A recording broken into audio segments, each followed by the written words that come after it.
हनुमान दादा को पहली बार माता जानकी जी के दर्शन हुए। यही वो जगह है जहाँ माता जानकी जी ने एक पल श्री राम कृष्ण। अब आप देखो कितनी सघनता जंगल की वन की, और यहाँ पर माता हमारी किशोरी जानकी जी माता है। इससे सिद्ध ये होता है भक्ति हमेशा सघन में ही प्राप्त है।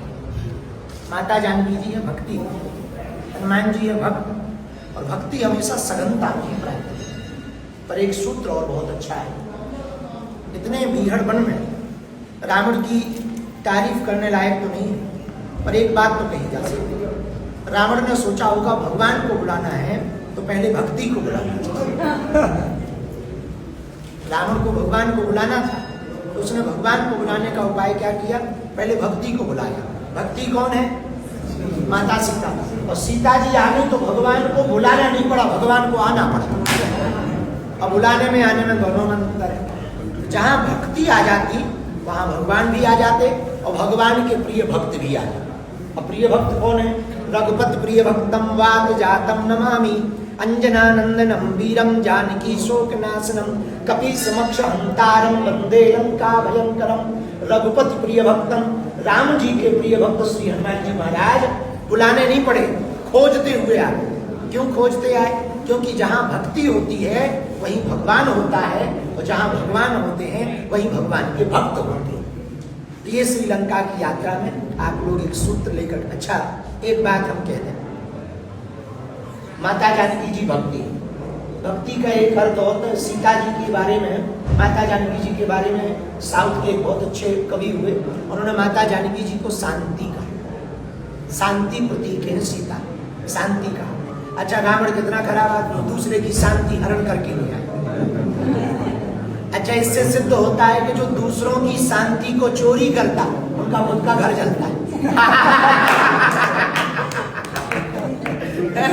जो दूसरों की शांति को चोरी करता, हरण करता, उनका खुद का घर जलता है। और जलता सो तो ठीक है, खुद भी जलता है। वो हर साल जलता है, हर साल जलता है। क्यों जल रहे? जो दूसरों की शांति का हरण करेगा तो हर साल जलेगा, उसका घर भी जलेगा और वो भी जलेगा। इसलिए हमें एक बात याद रखनी, अपने शांति के चक्कर में दूसरों की शांति नहीं छीनना, अपने सुख के चक्कर में दूसरों का सुख नहीं छीनना। ये सिद्धांत याद रखना। यदि बढ़ना चाहे, शांति में रहना चाहते तो ये याद रखना। सियावर रामचंद्र की जय, पवन सुत हनुमान की जय। इसी के साथ हम तो यहाँ आके बहुत भावुक हो गए।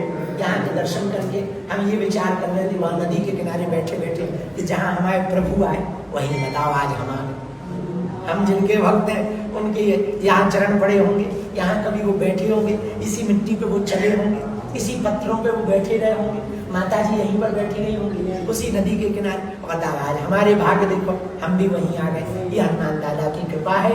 बस आ तो गए हैं, सदैव अपने चरणों से जुड़े रहे अपनी भक्ति से। आज हमारा मन इसलिए बहुत भावुक है कि आज उनकी जगह पर माता जानकी जी की उस भूमि को देखा, हनुमान दादा की उस भूमि को देखा, जहाँ पर वो कई वर्ष, 100 वर्ष पहले यहीं पर, कई हजार वर्ष पहले यहीं पर विराजमान रहे।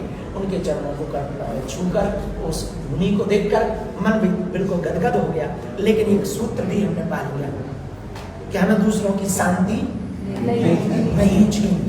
यदि खुद को शांति चाहिए तो दूसरों की शांति नहीं छीननी। ये सूत्र आप लोग भी घर लेकर के जाना, मुस्कुराते हुए जाना। और असली बात रावण से सीखो। भले ही रावण राक्षस था पर असली बात तो उसके अंदर थी। जो भक्ति को ले आता भगवान उसी के घर आता। सियावर रामचंद्र की जय।